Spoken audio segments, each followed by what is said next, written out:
Well, welcome back to my channel, Mispronounced Adventures, and my Nordic Arctic winter van trip. And this is probably going to be the last episode. So heading south at the minute. I'm still in the Arctic Circle now, but I've got to head towards south and get myself out of the Nordic countries and back to the UK.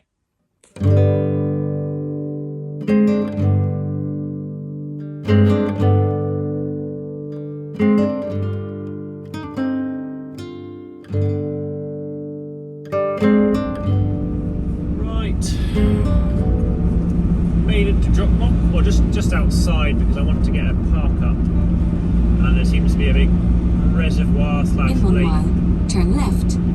It seems to be a big reservoir slash lake about 2 miles outside of Jokkmok, so I'm going to go stay there for the night.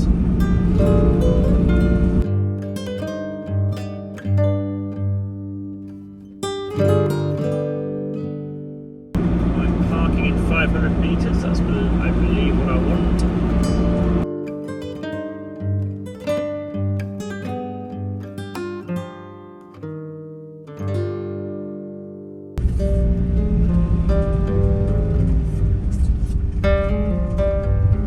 Arrived.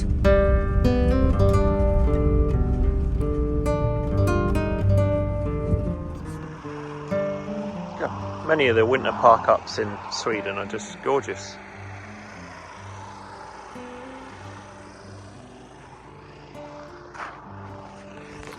Right, so I'm going to head into Jokkmok today.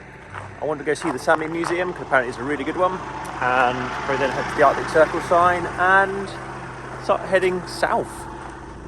Just pulled up to the Sami Museum, and well, this guy's one's presumably is bigger than mine. 4x4 Sprinter. Although he is rocking the KO2s in a way bigger size than mine. I think they're the 245s. Look how jacked it is. Not gonna lie, I love the Yeti, but an all-wheel drive version of this van would be very nice, apart from the price tag, which is like an extra 10 grand, and then some of the American uplift kits for it and some bigger tyres.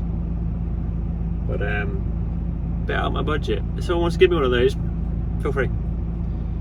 But rear-wheel drive, to be honest, on this trip has got me everywhere I want to go. But obviously 4-wheel would just be even better. Sorry, all-wheel drive is slightly different than 4x4.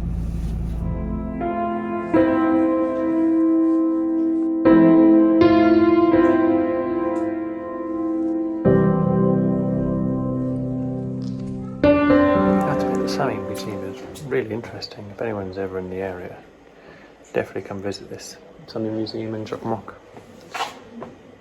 Absolutely amazing. Right, museum visit finished.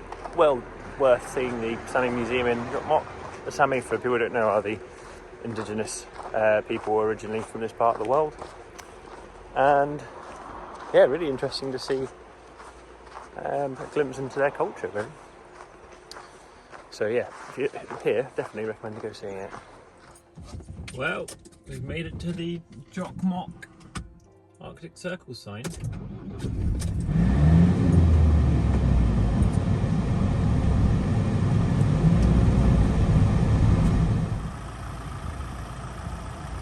Well, time to leave the Arctic Circle and start heading south. Still going to be wintry for a while, but leaving the Arctic Circle is kind of sad. I'm sure I'll be back. One of the nice things you see all over Sweden is things like this, like toilet blocks which are heated and have motorhome and campervan like waste disposal. And even in the winter they're open. And a lot of these areas are all ploughed, which is nice.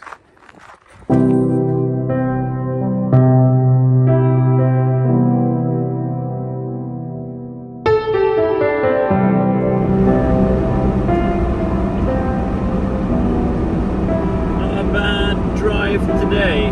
I've just got hundreds of miles of roads like this to do, really.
and in Norway, I see lots of drivers, I think mainly younger drivers, with like big headsets on with antennas. I presume it's like, oh, I don't want to say hands-free like Bluetooth from a phone in the vehicle, but is it like CB radio, or is it like, what is it, just so they can chat to other people? I'm kind of really interested to know. If anyone does know, or any models and stuff, just put them in the comments, because I can then have a look. I'm just interested to see, because I see lots of people just wearing the headsets, just so they can chat to other people whilst driving.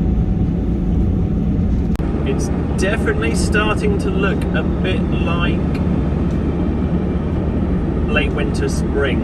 I mean, it's 4 degrees today, but the roads are now generally clear, and the trees aren't really snow covered. Definitely not the most fun driving when it's plus 4 degrees and the ice on the road from the winter starting to melt out.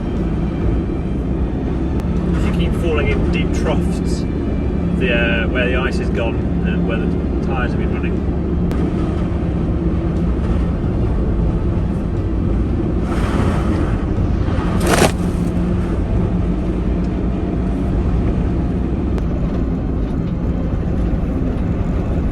Yeah, driving conditions are starting to get quite difficult at this time of year, the end of winter. Well, if you don't have studs. Because whilst it's 6 degrees at the minute and the sun is down on the road and all the slushy stuff is fine, but then as soon as you enter a bit of shade, then it's all icy again and there's very limited grip. So it's some attentive driving at the minute.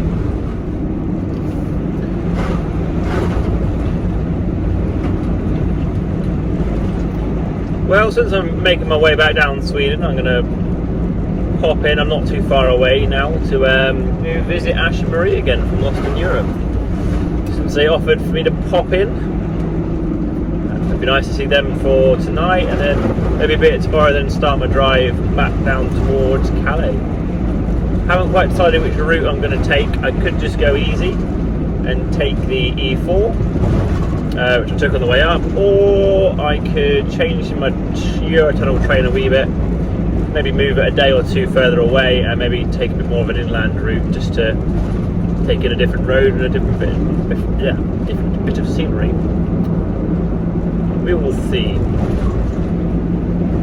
But it might be down to what's got the nicest driving conditions, because all the melting roads and snow is not particularly fun to drive on.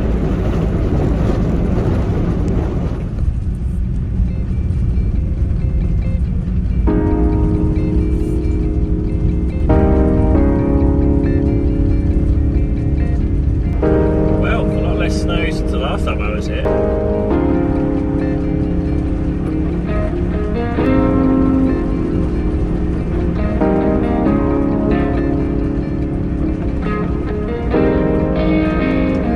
The destination is on your right.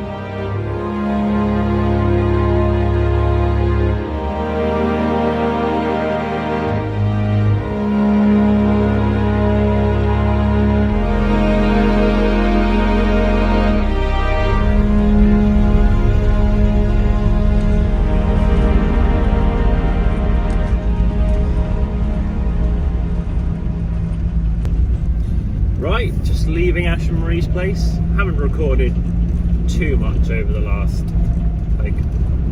night and day, but then again, it's someone's house, isn't it? So yeah, I'd rather just enjoy myself, have a good time, and not intrude on filming someone's life and house.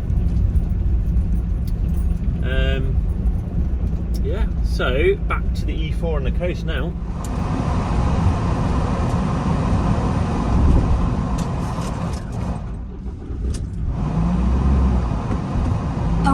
targeting 4B.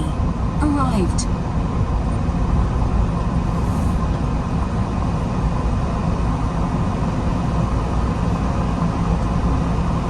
Well, there's people I'm meant to be meeting.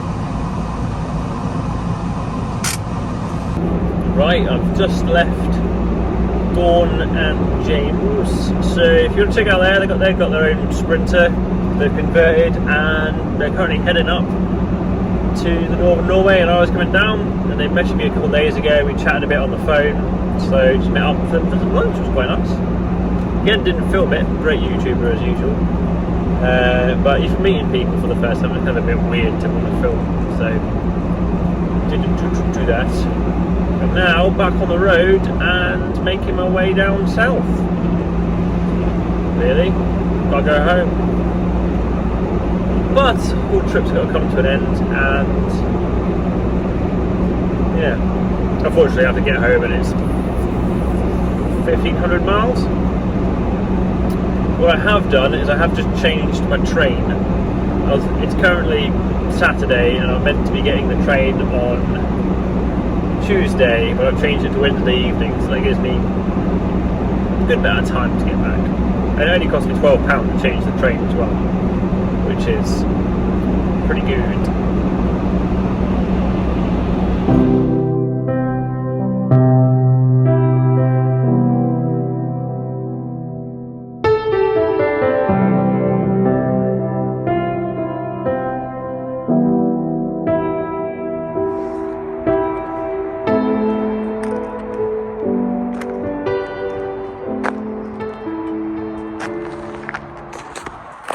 It's mad how much a day's drive has made to the weather. I've not seen grass for weeks. I miss the snow already.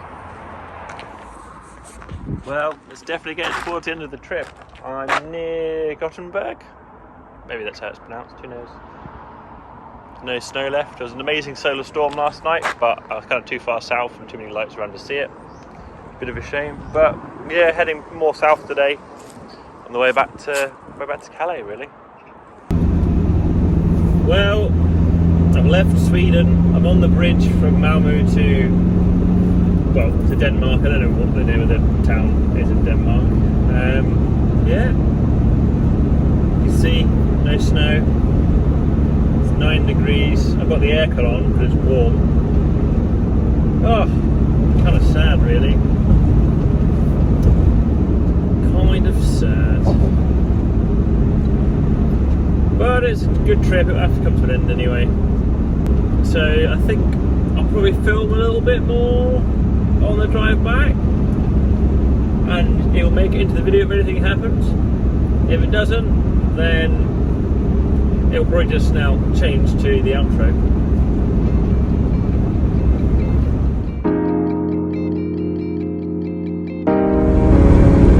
111. The Channel Tunnel.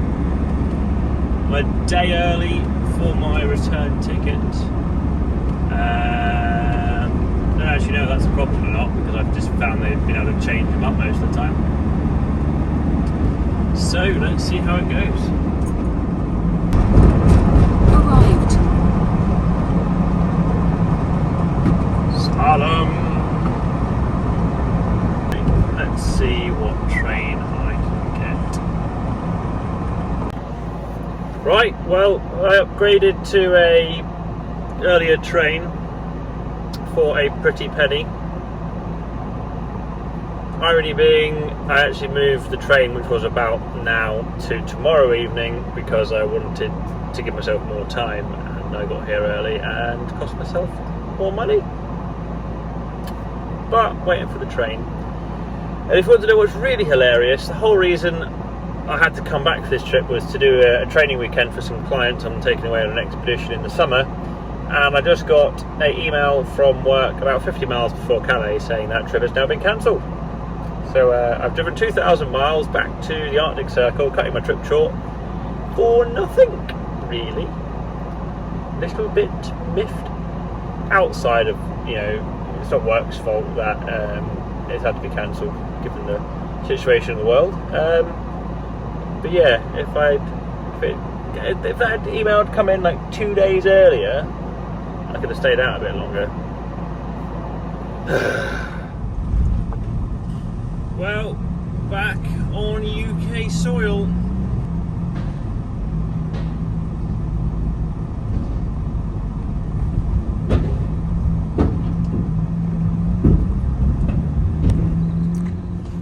And well, that's the end of the Arctic series. It is a couple months later now. It has taken me a little bit while to finish all the editing. And yeah, I hope you've enjoyed this trip up to the Arctic in the winter. And all I can say is it's had its challenges, but it's been absolutely incredible.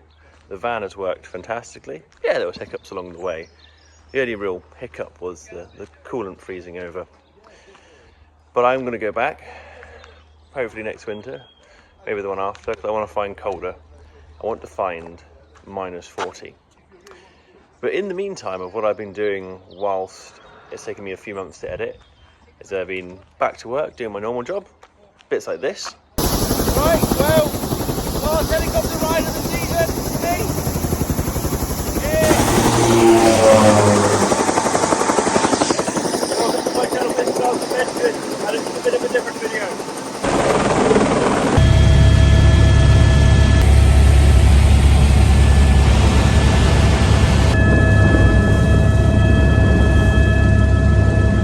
Around the Himalaya. I've been to Camp Quirky, where I ended up as an ambassador for the festival, and was on a Q&A panel alongside Campervan and Greg Virgo.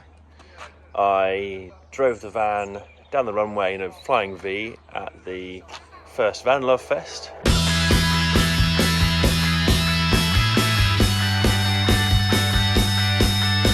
And now I'm at the YouTubers area in Stratford-upon-Avon at the International Overland Show. So, thank you very much for joining me. Thank you for commenting and following and liking, subscribing. The channel's grown massively throughout the last few months.